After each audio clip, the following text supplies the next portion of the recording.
So the first question asked, picked a starter for tomorrow? No. Okay. No, I'm just joking. We're going to go with Peyton Plummer. He's the best matchup for us in this game. What about that matchup do you like? He's just been good against left-handers, and they got 6 out of 9 left-handers in their lineup. So, you know, he's pitched that. It reminds me a little bit of that Miami lineup that we faced. Probably a little bit, you know, it's hard to say better because that Miami lineup was really good, but they've swung it well. But he's just, when he's good, he's got that sinking fastball, and it gives us a chance to make a lot of plays. How much do you take from that Vanderbilt game in the SEC tournament? Obviously, it was coming off the 17-inning one, but I think it's really crazy to take a lot off that game because it was 2 different starters, and those starters were really good. There wasn't a lot to that game. You know, not a lot of offense for us, not a lot of offense for them. You know, we've played them a lot. You know, our guys played them last year. We're very familiar with each other. I just think it's a brand new game. I mean, how these 2 arms run out there and pitch will be the key. Speaking of not a lot of offense, there wasn't a lot in the first 8 innings last night. What do you guys got to do to sort of get it rolling earlier tomorrow? I think we got to slow it down. We had some good at bats. We just said we weren't good with runners in scoring position, and I thought Rowdy had a good swing early in the game with 2 outs, and I thought Jordan Westberg's ball, he couldn't hit that ball any better. So we had a little tough luck, but we also had some bad at bats in those situations. So for us, we need to slow it down and control the strike zone offensively. Chris, what do you remember of that Vanderbilt series last year in that Super Regional? I think you mentioned before that you were watching it. A pretty exciting series for 3 games. What did you kind of take away from that? Never die from both teams. I mean, both teams just played so hard. Nobody plays perfect. I mean, there's mistakes being made, but both teams compete at a really high level, and I think that's what you'll see tomorrow night.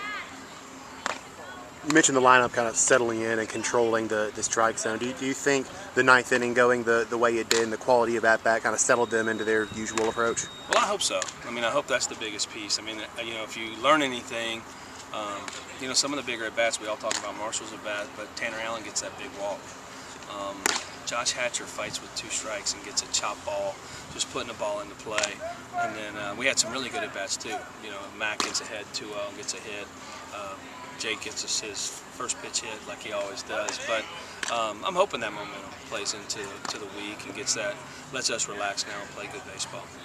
Worried about, I guess, maybe the emotions being too high to overcome kind of deal? I mean, is there anything you say to try and, you know, get the guys back locked in? Is that even an issue? Well, we talked about it last night. I mean, they were obviously excited, hard to go to sleep last night for players, coaches, fans.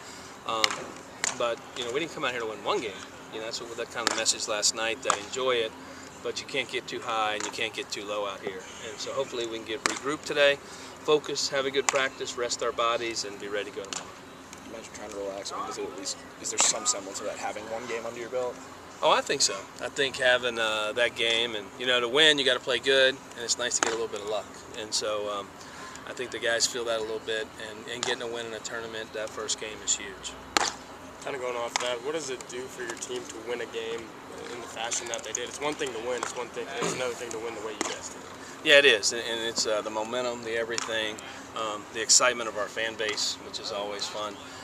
You talk about the high to the low, so I'm sure everybody was stressing out, and then everybody's excited, and so same thing for our kids. And they being able to get a win out here first night, and you know, Auburn probably outplayed us for 8 innings, and for us to be able to just keep competing and play a really good 9th inning was huge.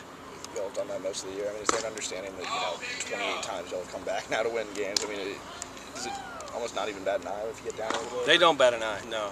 I'm losing hair, but besides that, it's they're just a resilient group. I knew it when I got here. They're not going to stop fighting. They're not going to stop competing, and we're good. I mean, we have a good lineup, and usually sometimes it shows early in the game, but sometimes it shows up late, and we've seen that time after time.